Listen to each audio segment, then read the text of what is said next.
Hello friends, मेरा नाम है भारती शर्मा और आज से हम स्टार्ट करने वाले हैं क्लास 10th की हिस्ट्री का चैप्टर नंबर 1 जो कि है द राइज ऑफ नेशनलिज्म की सीरीज में पार्ट 8, जिसमें हम पढ़ेंगे आज hunger, hardship and popular revolt के बारे में।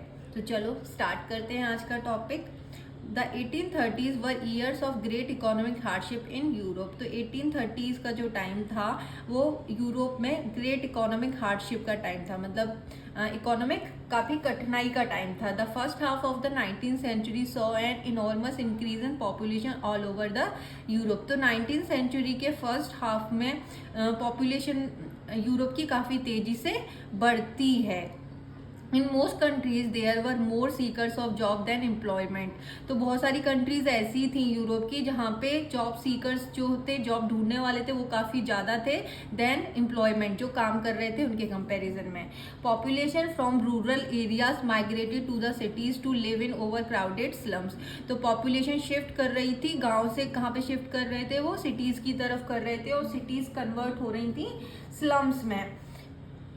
Small producers in town were often faced with stiff competition from imports of cheap machine made goods from England। तो जो small producers थे, जो कपड़े के छोटे व्यापारी थे टाउन्स में, वो काफ़ी कंपटीशन फेस कर रहे थे क्योंकि उनका सामना किससे हो रहा था, मशीन मेड गुड्स से हो रहा था जो कि इंग्लैंड के थे। और मशीन मेड क्या थे, काफ़ी सस्ते हुआ करते थे as compare to handmade. Where industrialisation was more advance than on the continent. तो इंग्लैंड में तब तक इंडस्ट्रियलाइजेशन आ गया था जो कि काफ़ी एडवांस था as compare to Europe. This was specially so in textile production which was carried out This was specially so in textile production, which was carried out mainly in homes or small workshops and was only partly machinized।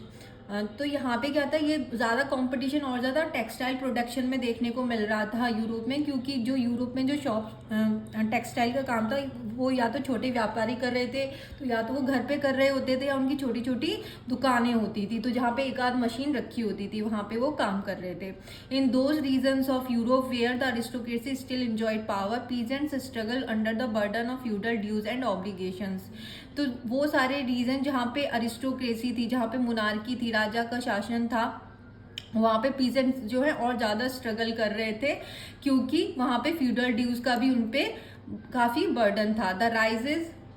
The rise of food prices or a year of bad harvest lead to widespread pauperism in town and country। तो जो rise of food prices, तो खाने के दाम क्या है, काफ़ी बढ़ जाते हैं और उसी टाइम पे क्या होता है, बैड, उनकी फसल खराब हो जाती है। Year 1848 was one such year. Food shortage and wide spread unemployment brought the population of Paris out on the roads. तो 1848 का जो साल था उसमें खाने की इतनी ज़्यादा कमी हो जाती है और अनएम्प्लॉयमेंट इतना ज़्यादा हो जाता है कि पॉपुलेशन जो है पेरिस की सड़कों पे उतर आते हैं। Barricades were erected and Louis Philippe was force to flee. Barricades क्या लगा दिए जाते हैं एंड लुइस फिलिप को क्या भगा दिया जाता है कि भाई तुमसे तो नहीं संभाला जा रहा है, तो तुम क्या है, छोड़ के चले जाओ। अब बताओ लुइस फिलिप कौन था? लुइस फिलिप कौन था? लुइस फिलिप वही था ना जिसको कॉन्स्टिट्यूशनल मोनार्क बना दिया था फ्रांस का। ठीक है, तो बाद में कॉन्स्टिट्यूशनल मोनार्क को भी क्या कर दिया जाता है फ्रांस के।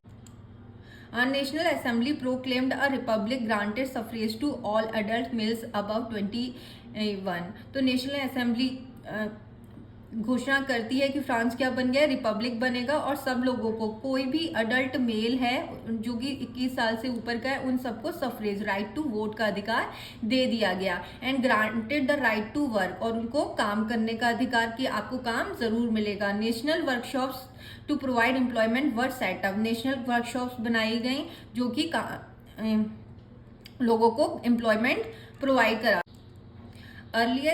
Earlier in 1845, weavers in Silesia had led a revolt against contractor who supplied them raw material and gave them order for finished textile but drastically reduced their payment। तो यहाँ पे एक स्टोरी बताई गई है सिलेसिया जगह की जिसमें वीवर्स क्या करते हैं, रिवॉल्ट कर देते हैं। तो 1845 का टाइम होता है, सिलेसिया के जो वीवर्स हैं वो रिवॉल्ट कर देते हैं वहाँ के कॉन्ट्रैक्टर्स के खिलाफ। कॉन्ट्रैक्टर कौन थे? जो इनको रॉ मटेरियल प्रोवाइड कराते थे और रॉ मटेरियल के बदले में जो पीजेंट्स थे वो उनको फिनिश्ड गुड फिनिश्ड गुड्स जो है प्रोवाइड कराते थे, पर उन्होंने किसी और प्राइस पे पीजेंट्स को फिक्स किया था कि हम आपको ये पैसे देंगे और बदले में आप हमें गुड्स बना के देंगे। लेकिन बाद में क्या है, वो पैसे को रिड्यूस कर देता है, देयर पेमेंट, मतलब कम पैसे देता है उन्हें।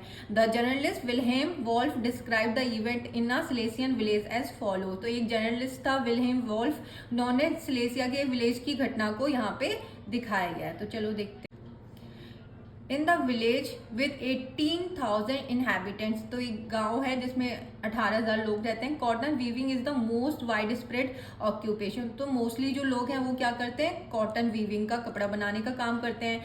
The misery of the workers is extreme, और जो उनकी वर्कर्स की जो मजबूरी है वो बहुत ज़्यादा है। The desperate need for jobs has been taken advantage of by the contractor to reduce the prices of the goods they order. तो जो क्योंकि काम नहीं है करने को, तो अगर कम पैसे में भी कोई काम करवाता है कॉन्ट्रैक्टर, तो उसके लिए भी वो हामी कर देते हैं, कम पैसे में भी उनको काम करके दे देते हैं। ये उनकी क्या है, misery. On June 8 at 2 p.m. a large crowd of weavers emerged from their homes and marched in Paris up to the mansion of their contractor demanding higher wages। तो 4 जून और दोपहर के 2 बजे बहुत सारे वीवर्स इकट्ठे होते हैं और अपने घरों से निकलते हैं और मार्च करते हैं पेरिस की तरफ। और वो डिमांड कर रहे थे कॉन्ट्रैक्टर से हायर वेजेस की, कि उनको वेजेस क्या है, ज़्यादा मिलने चाहिए। They were treated with scorn and threatens alternately, और जो वीवर्स थे वो कॉन्ट्रैक्टर्स को डरा रहे थे और उन्हें धमका रहे थे और उन्हें बहुत ज़्यादा घृणा की नज़र से देख रहे थे। Following this group of them force their way into the house, और वीवर्स क्या करते हैं, जबरदस्ती, एक ग्रुप क्या है, जबरदस्ती घुस जाता है कॉन्ट्रैक्टर्स के घर में। स्मैश्ड इट्स एलिगेंट विंडोज, और उनकी विंडोज को क्या कर देते हैं, खराब कर देते हैं, तोड़ देते हैं। पेन्स को, फर्नीचर, प्रोक्लीन, उनके चीनी मिट्टी के बर्तन होते हैं, उनके फर्नीचर होता है। Another group broke into the store house and plundered it of supplies of cloth which they tore to shirts. एक ग्रुप क्या करता है, उनके घर में जबरदस्ती घुस जाता है, उनके घर का सारे सामान को क्या कर देता है, तोड़ देता है। दूसरा ग्रुप क्या करता है, उनके स्टोर रूम में घुस जाता है जहाँ पे उनका माल रखा हुआ था, कपड़े वगैरह रखे हुए थे, उन सबको क्या कर देते हैं वो लोग, खराब कर देते हैं। The contractor fled with his family to a neighbouring village which however refuse to shelter such a person. तो जो कॉन्ट्रैक्टर है वो अपनी फैमिली के साथ भाग जाता है पड़ोस के गांव में, नेबरिंग विलेज में, और वहाँ पे जो नेबरिंग विलेज, वहाँ पे उसे कोई भी शेल्टर नहीं देता, कोई भी पर्सन उसे शेल्टर नहीं देता। He return 24 hours having request he returned 24 hours later having request the army in the exchange that followed 11 weavers were shoot। 24 घंटे बाद कॉन्ट्रैक्टर क्या है, वापस आता है और आर्मी और पीजेंट्स जो वीवर्स थे उनके बीच में क्या होता है, लड़ाई होता है, और बदले में 11 वीवर्स क्या है, यहाँ पे एक इमेज भी दी गई है, पीजेंट्स अपराइजिंग 1848, जो पीजेंट्स ने रिवॉल्ट किया था। तो thank you so much. I hope कि आपको आज का ये टॉपिक अच्छे से समझ में आ गया होगा, जो कि था hunger, hardship and popular revolt. तो प्लीज़ अगर आपको मेरे वीडियोस अच्छे लगते हैं तो प्लीज़ मेरे वीडियोस को लाइक करिए, शेयर कीजिए एंड मेरे चैनल को सब्सक्राइब कीजिए। अगर आपको मेरे वीडियोस अच्छे लगते हैं तो कमेंट करिए, और नहीं भी अच्छे लगते हैं तो भी कमेंट करके मुझे ज़रूर बताइएगा। Thank you.